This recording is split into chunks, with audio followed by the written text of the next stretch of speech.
Muito bem, voltamos para o Espaço Capixaba. Com o Espaço Capixaba está aqui professora Cíntia Braga, cientista política. Tudo bem, Cíntia? Boa tarde. Tudo bem, boa tarde. Você é coordenadora do curso de Ciência Política lá da Serra Vix, né? Professora atualmente, professora. né? É isso. Perfeitamente. Docente. Pois é, ontem o STF decidiu que a vaga de suplente é da coligação e não do partido, Exato. né? Isso. O que você achou dessa decisão? Essa discussão sobre as novas regras para suplência no Senado, ela faz parte de uma pauta política da reforma, uma pauta da reforma política. Né, e essa discussão sobre a suplência é um item dentro da reforma política. E assim, é um primeiro passo para um processo que existe, que vem tendo uma demanda no Brasil há muitos anos. Certo. Né? E assim, eu acredito que, de certa maneira, não vou dizer numa totalidade, foi um avanço. Né, essa votação, e também o fato de que agora vai também ter que precisar votar nos suplentes, além da votação para o senador, também isso vai no ter caso que ter do Senado, né? Do Senado. Não, estou dizendo essa decisão de ontem lá. Sim. Essa decisão de ontem em relação a deputados e vereadores, que a suplência... a Irine Lopes, por exemplo, se afastou para ser ministra. Sim. Quem assumiu no lugar dela foi Camilo Collor. Qual a sintonia política que existe entre os dois? É uma o que existe é de coligação, mas o projeto político dos dois é muito diferente.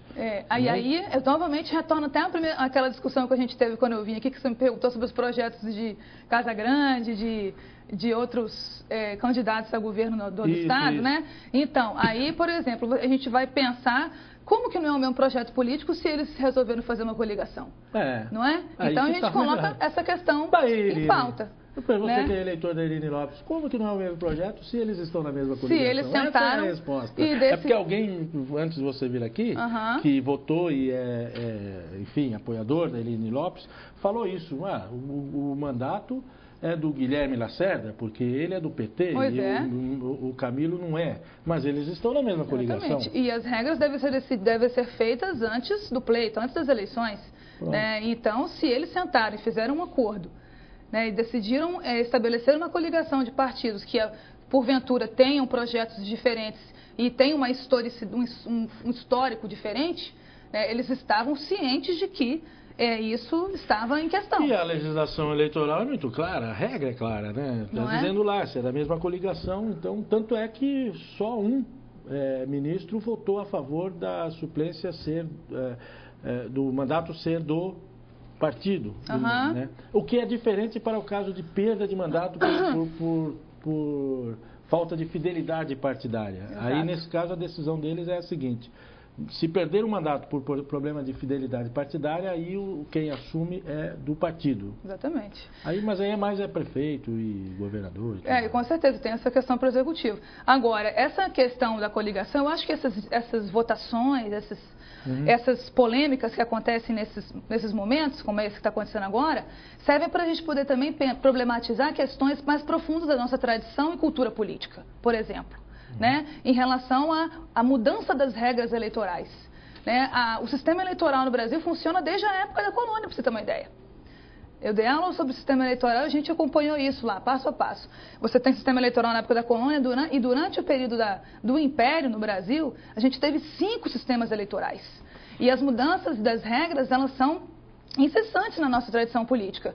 Então, as regras são estabelecidas para cada eleição, tem uma regra diferente. Isso, e assim, você tem aí demandas que são demandas baseadas em um preceito patrimonialista na nossa cultura, que é o que você fazer do espaço público a partir do interesse privado, tanto dos partidos quanto de personagens históricos, né, da política, e você vai ter o quê?